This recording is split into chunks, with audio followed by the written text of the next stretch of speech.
What's going on, family? It is absolutely a cold day. You can see I got this scarf wrapped around my neck, man. It ain't for dramatic effect. It's because it's freezing. So, what I'm going to do from time to time is I have scheduled content that I'm going to do, and then I'm going to have behind the pen, what I'll call it, BTP, behind the pen, because the episodes in the family meeting podcast, I write those episodes. In the foray now, or beginning to go back into writing, and so you'll get a few, maybe even poems and short stories from me. Some that I've written in the past, and I'm just, I want to share them with you. But what did you think about the first episode? And of course, that question and the way I posed it, it caused kind of a stir in amongst the people that know me.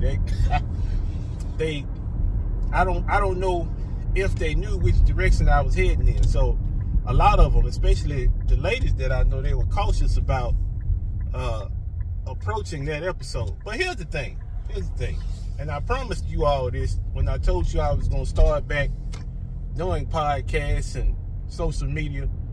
You're going to get a positive perspective from me. Now, of course, in any situation, there's always going to be a negative route you can take, a negative perspective you're going to take, but I promise you I'm going to try my best to find the positive. Now, I'm not saying that I'm going to be delusional, but I'm going to try to find something positive and practical to give to you. And so, whether or not a woman can provide peace, I hear that so much. I'm fairly bombarded by that notion. Every time you look at anything social media, now people are starting to say it in real life. And I think that asking a woman to provide you with peace is, I don't want to say absolutely ridiculous, but it kind of is. It kind of is. And I'm not pandering here, and I'm going to explain to you what I mean. And I'll give you an example. Let's do it by example, because I love illustrations and examples. So, not to give you too much, but in the position that I'm in now, I'm a senior, but I'm also a team lead. So there are certain things that are expected of me. There are certain decisions that I have to make from day to day, how to assist those that are on the team. But when it comes to situations that I can't decide, I don't have the power to make this decision. I'm not equipped to make this decision. I don't know the ins and outs of it. What I normally would do in most cases is I would defer to my manager. I said, Marcella, what would you like to happen here? How would you like us to handle this? How do you see this? And then I'll proceed according to the instruction that she gives me. Now, one thing about Marcella, my manager, she puts quite a lot of trust in me for some reason. I couldn't tell you. I don't have no idea. She, at many times, she sees things in me that I don't. She puts trust in me in situations where I don't think I would even trust myself. But that just shows the confidence that she has in me. And I appreciate that. That's the reason why I approach things so seriously. I'm serious when it comes to the quality of service that the team is providing. I'm serious when it comes to the way that they approach her. Because one thing about it, I wanted to make it, a point that we're handling things the way that she would want us to handle them, even in her absence. That's something I take pride in. But now back to the illustration.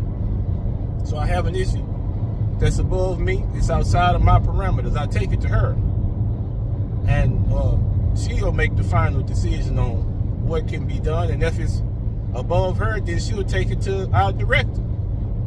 So anybody that's been involved in any kind of employment, you understand that.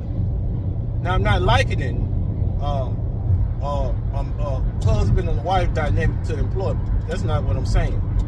But the point that I'm trying to make is that in any situation, if you need more instruction, if you need more guidance, you go to the person above you, the person that gave you the responsibility in the first place. So, and I know this is going to be, this is going to touch into my personal beliefs, but if you have gotten married, if you're husband and wife, then that means that you realize, or I hope you realize, that you have added a third party. You added your creator into the mix. And in adding your creator, this is a part of his arrangement. So, in this instance, the creator would be likened to your manager or your director or whoever is above you. And in order to have peace, a lot of times, you need somebody above you that can handle the difficulties that you can't handle. They can provide you with the notion that whatever happens, I got you. It's gonna be okay. And so that's why I said, is to me, and I could be wrong, but in my life I found that it's better to go above yourself. Take your issues to your creator. Take your issues to the person that's above you. So if there's something that's bothering you, you take it to him and you can have peace. You can have peace. So why am I looking to someone who is having the same difficulties in life that I'm having? As a matter of fact, they're going through those difficulties with me. So how can I expect another human being to be able to give me something that I can't give to myself? Now, that was the thought behind it. And I know that in a lot of circles, you're not even running to people nowadays, more than not, that don't believe there's a creator even exists. They don't believe that. So if you don't believe that a creator exists, I'm still saying that peace has to come from something outside of you. It has to. And whatever it is that you attach your peace to, it would be wise to attach it to something that doesn't change, something that's eternal, something that's not, it's not affected by the same things that you are. It's outside of what you may be experiencing. And so that's the reason why, I made that episode, because I'm hearing this rhetoric back and forth, and I'm thinking to myself, if we included that notion, then I think that how we treat each other, how we deal with each other, especially inside of a marriage, it could drastically become different. Because I'm not looking at you to provide something that realistically you can't. You'll never be happy. You'll never be satisfied with your situation if you don't come to some kind of logical conclusion about what you expect. And to expect another human being who has the same imperfections, the same personality flaws, difficulties that you have, and I'm talking about just the human experience in general, to expect that person to be able to bring you tranquility and peace is absolutely crazy. But now, am I saying that we shouldn't look to the women in our lives to bring, or to be pleasant, to be nurturing? That's not what I'm saying. I'm not saying that. Everybody should seek to be pleasant. I try to be a pleasant person when necessary. I try to be, but I'm not looking to any human to bring me peace. That's just, in my opinion, that's something that you're setting yourself up for failure. Because if a person can't find peace within themselves, it's not your job to provide it. It's not. That's something that they need to work on. They need to do some internal work and come to that conclusion themselves. And that's all. That was the only thought that I had. I hope that I didn't offend anyone, but at the same time, I have to stand on that because that's what I believe. But now I have something else I want to tell you. I want to share with you all, the family.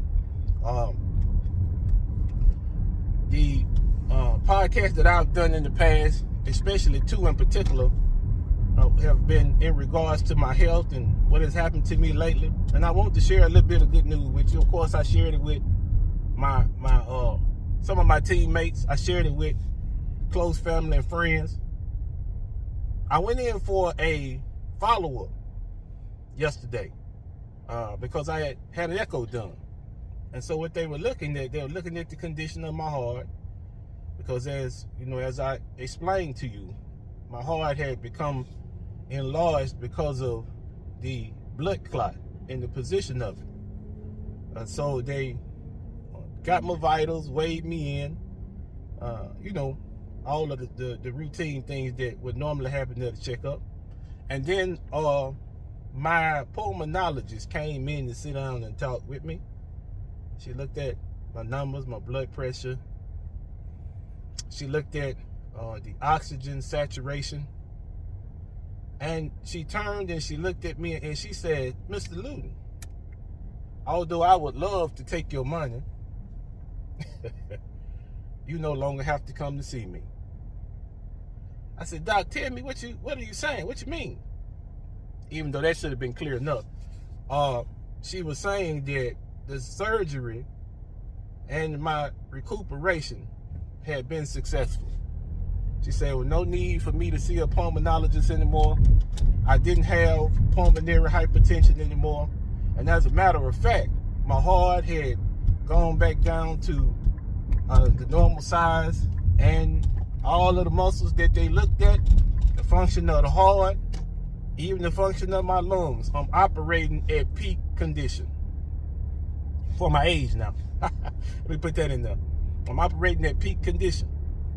So there's no need for me to come back to see her. She said a hematologist and a cardiologist would be sufficient. And I just wanted to share that with you all.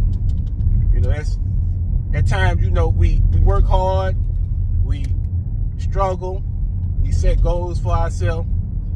But it's okay when you achieve something that's good. It's okay to take a moment to be thankful. And so, of course, that's probably one of the main things yesterday that I was so happy about. I got the news around 1:30, I think it was. Yeah, about 1:30. And it was, look, I immediately told my manager and I told the other team lead, I said, "Man, it's a wonderful thing to be able to improve in your health, exercising and things like that. It's a wonderful thing." So that's one of the things that I wanted to share with you all. I wanted to make sure that you all were aware of it. Things, if you go long enough with a situation, if you go long enough with it, it'll get better for you. It will. It'll get better. And then you'll look around and you'll say to yourself, "I'm glad that I continued to move forward. I'm glad I didn't let things affect me to the point where I became so downtrodden, so depressed that I neglected to do what I needed to do to take care of myself." Wonderful thing, man. I'm just thankful. I'm thankful that, even though that was a difficult situation and it required a lot from me, I'm glad that it's over with now. So now it's my responsibility to get back on my health. I was told that I needed to work some more on my weight, so that's what we're going to do. We're going to make that happen. It's nothing new because we've already been in the gym and doing cardio, strength training, things of that sort. We're doing that already, so it's time to step that up. But I want to share that with you all, in addition to some of the behind the pen notions. When I write these podcasts, I promise you, my intent is always to encourage. My intent is to be maybe the one positive spot in a world of people who choose to focus on only the negative. I tell you, sometimes it's overwhelming how negative people can be. But I promise you,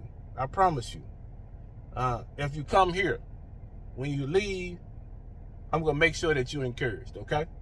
Now, I'm not saying that I'm not going to be realistic at times, but I'm not going to be negative. I'm not going to approach any situation thinking the worst. catastrophizing, as I would like to call it. So you know I love you. I appreciate you coming back and sharing this moment with me. It absolutely was a wonderful day yesterday. But like I said, man, I love y'all. Y'all be easy. Peace.